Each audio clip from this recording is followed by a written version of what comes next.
يجب أن يستقيل في الساعات القادمة 20 أكتوبر 2020.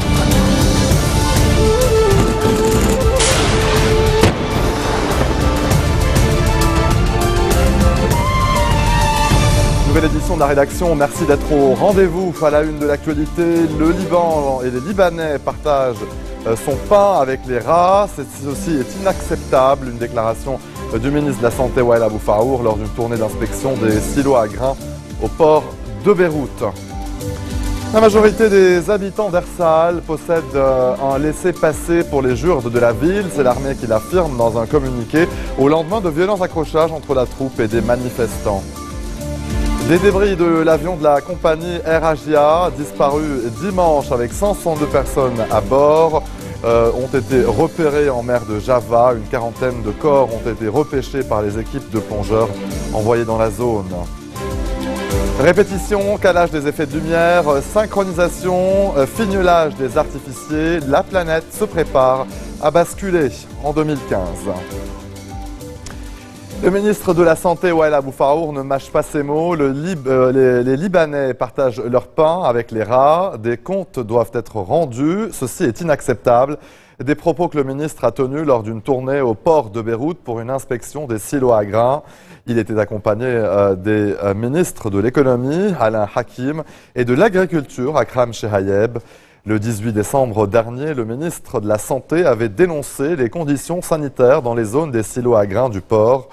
De l'eau contaminée et des déchets se trouvent à proximité des silos. Selon le ministre, des conteneurs de noisettes périmées depuis 10 ans sont toujours sur place. Des rats sont présents près des réfrigérateurs et les conteneurs de transport de blé ne sont pas conformes non plus. De l'herbe pousse dans les lieux de stockage du blé. Abou-Fahour a dit transmettre le dossier à la justice. Les tensions restent vives à Ersal au lendemain de violents accrochages entre l'armée et des manifestants qui ont fait 3 blessés. Des habitants de cette région frontalière de la Syrie qui s'étaient rassemblés au niveau d'un barrage de l'armée pour dénoncer le renforcement des mesures de sécurité. Pour accéder aux Jurdes de la ville, toute personne de nationalité libanaise ou syrienne doit dorénavant obtenir au préalable un laissez-passer des services de renseignement de l'armée. Selon l'institution militaire, la plupart des habitants de la région possèdent donc déjà un laissez-passer. Ersal est souvent le théâtre de violences meurtrières. Depuis l'éclatement du conflit en Syrie en mars 2011, c'est dans les Jurdes d'Ersal que le groupe État islamique et le Front al-Nosra retiennent en otage 25 policiers et militaires libanais depuis début août. Le groupe État islamiste a publié ce qu'il présente comme une interview avec un pilote jordanien capturé la semaine dernière. Le jeune homme de 26 ans a été capturé par l'EI le 24 décembre après le crash de son F-16 au-dessus de la Syrie où il menait un raid sur des positions du groupe ultra-radical dans le cadre de la coalition internationale anti-djihadiste. Dans cet entretien accompagné de photos, Maaz El-Kassabé affirme que son avion a été abattu par un missile muni d'un détecteur infrarouge. Une version correspondant à ce que les djihadistes avaient affirmé au moment de sa capture. Mais la Jordanie et les États-Unis ont rejeté cette thèse. Le jeune homme est également cité expliquant comment les différents pays de la coalition coordonnent les raids en Syrie et que son rôle était de détruire des armes anti-aériennes et de couvrir des frappes. Il dit encore s'attendre à être tué par ses ravisseurs. Les équipes de recherche et de secours indonésiennes ont repêché une quarantaine de corps du vol QZ8501 d'Air Asia qui avait disparu dimanche avec 162 personnes à son bord. Des débris de l'avion ont été repérés en mer de Java au large des côtes de l'île de Bornéo, une zone où la mer n'est pas très profonde. L'avion n'a pas encore été retrouvé, mais les autorités n'ont plus de doute sur les lieux du crash. Les détails dans ce sujet signé Noural. 48 heures après la disparition de l'avion d'Air Asia, les premiers corps et débris ont été retrouvés. Sur ces premières images, on peut apercevoir une dizaine d'objets de grande taille, longs de plusieurs mètres. 2 d'entre eux ressemblent à une porte d'avion et un toboggan d'urgence, des débris de couleur rouge et blanche aux couleurs de la compagnie aérienne.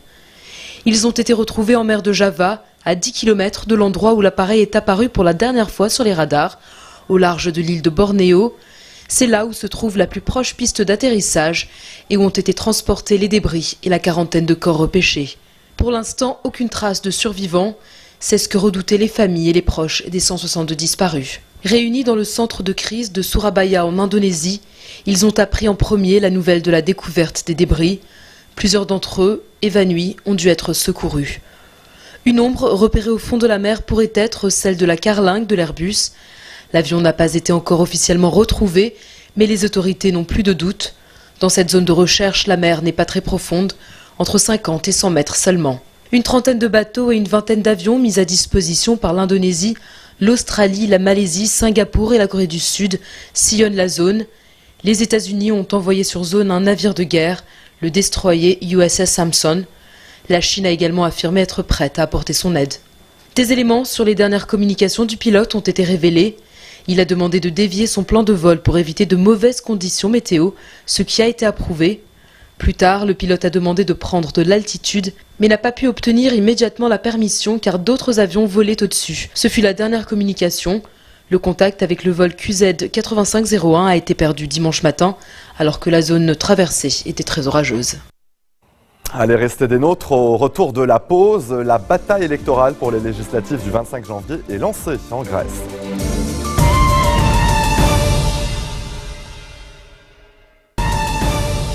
Retour sur le plateau de l'info, les Palestiniens veulent un vote du Conseil de sécurité de l'ONU sur leur résolution dès cette semaine.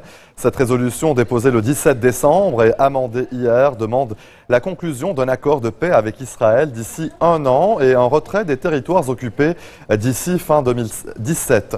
Sa version modifiée a été approuvée hier par le groupe arabe à l'ONU. Cette résolution est encore plus ferme. Un des amendements prévoit ainsi Jérusalem-Est comme capitale d'un État palestinien, quand le texte initial parlait de Jérusalem comme capitale partagée. Reste à savoir quand le vote aura lieu. Les Palestiniens estiment qu'il pourrait se tenir dès ce mardi.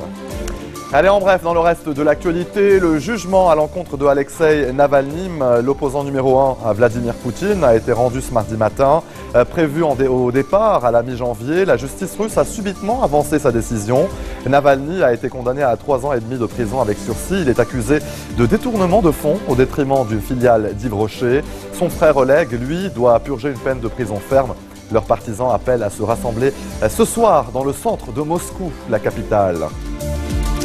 La bataille électorale pour les législatives du 25 janvier est lancée en Grèce. Le Parlement a échoué hier à élire son nouveau président et plus précisément le candidat du Premier ministre conservateur Antonis Samaras. Syriza, le parti de gauche, arrive en tête dans les intentions de vote, mais il est accusé de populisme et de chantage à la démocratie par ses adversaires conservateurs. Un incendie a fait au moins 13 morts dans une galerie marchande de Lahore au Pakistan. Il serait dû à un court-circuit. Le bâtiment de 4 étages n'était pas équipé d'issues de secours. Les pompiers ont eu des difficultés pour accéder au site en raison du trafic, des ruelles étroites, avoisinantes et de la foule rassemblée autour des flammes. Leslie Bogg a perdu l'usage de ses 2 bras suite à un accident électrique il y a 40 ans. Il vient de tester aux États-Unis une prothèse équipée de 2 bras bioniques qu'il peut activer par la pensée. Cette prouesse technologique a été réalisée par des chercheurs de l'hôpital Johns Hopkins à Baltimore dans le Maryland. Il a fallu plusieurs mois à l'équipe médicale pour convertir les signaux électriques envoyés par le cerveau en mouvement. Aujourd'hui, Leslie Bogg est capable de lever bras et ramasser les objets, serrer une main ou bouger simplement les doigts, même s'ils ne sont que mécaniques. La prochaine étape du projet, c'est permettre à Leslie Bogg d'expérimenter ses nouveaux bras bioniques au quotidien chez lui. Un petit Indien de 7 ans s'est fait retirer pas moins de 80 dents au cours d'une opération très délicate qui aura duré près de 4 heures. Vous allez le voir, selon le quotidien The Times of India, le jeune patient s'était rendu à l'hôpital suite à un abcès à la mâchoire supérieure. Mais des examens plus poussés ont révélé que l'enfant souffrait d'un odontome, une tumeur bénigne. Les médecins ont donc décidé de l'opérer. Selon les spécialistes, si l'enfant aurait consulté les médecins dans 4 ans, il aurait probablement eu plus de 200 dents.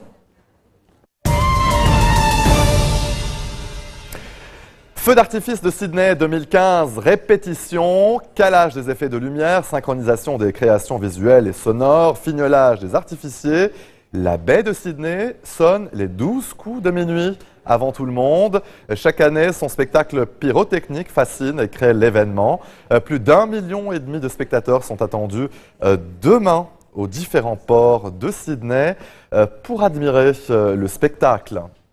Et vous allez le voir, autre tradition du 31 décembre, destination Times Square à New York, avec la descente d'une boule de cristal multicolore le long d'un pylône entre 23h59 et minuit. Un somptueux décompte avant de voir tomber les confettis et exploser les feux d'artifice.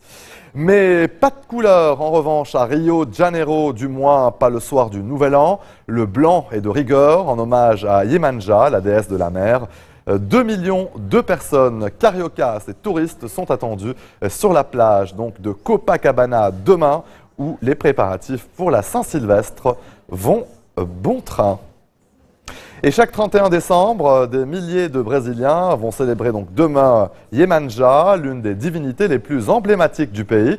Ils déposent leurs offrandes à la mer pour remercier la déesse de la mer donc de tout ce qui a été reçu durant l'année et pour qu'elle leur garantisse une nouvelle année prospère.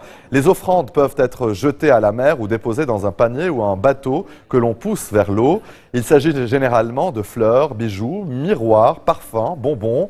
Des paniers d'osier sont placés un peu partout sur la plage pour que chacun puisse y déposer ses offrandes. Et en fin de journée, près de 250 bateaux de pêcheurs vont déposer ces paniers à 7,5 km du littoral. Cette coutume remonte aux années 1920, quand les pêcheurs ont décidé de se tourner vers les divinités africaines à la suite d'une année difficile. D'après la tradition, si les paniers flottent et sont rejetés sur la plage, eh bien, c'est que Yemanja a refusé l'offrande. L'ensemble de ces célébrations sont bien sûr assorties de manifestations culturelles, concerts, danses et défilés. C'est donc demain à Rio de Janeiro. Fin de ce journal, tout de suite le rappel des titres qui ont marqué l'actualité de cette journée. Le Libanais partage son pain avec les rats. Ceci est inacceptable. Une déclaration du ministre de la Santé Wael Abou-Fahour lors d'une tournée d'inspection des silos à grains au port de Beyrouth.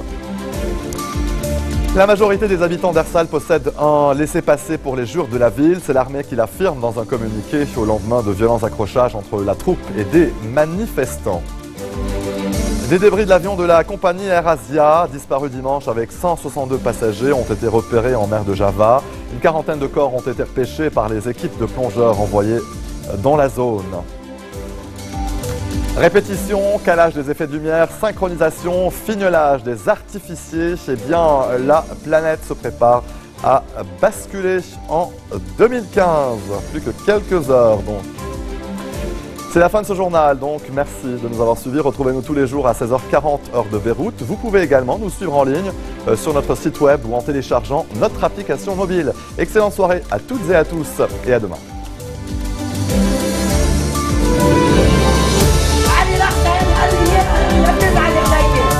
يجب أن يستقيل في الساعات القادمة 20 أكتوبر الكريم.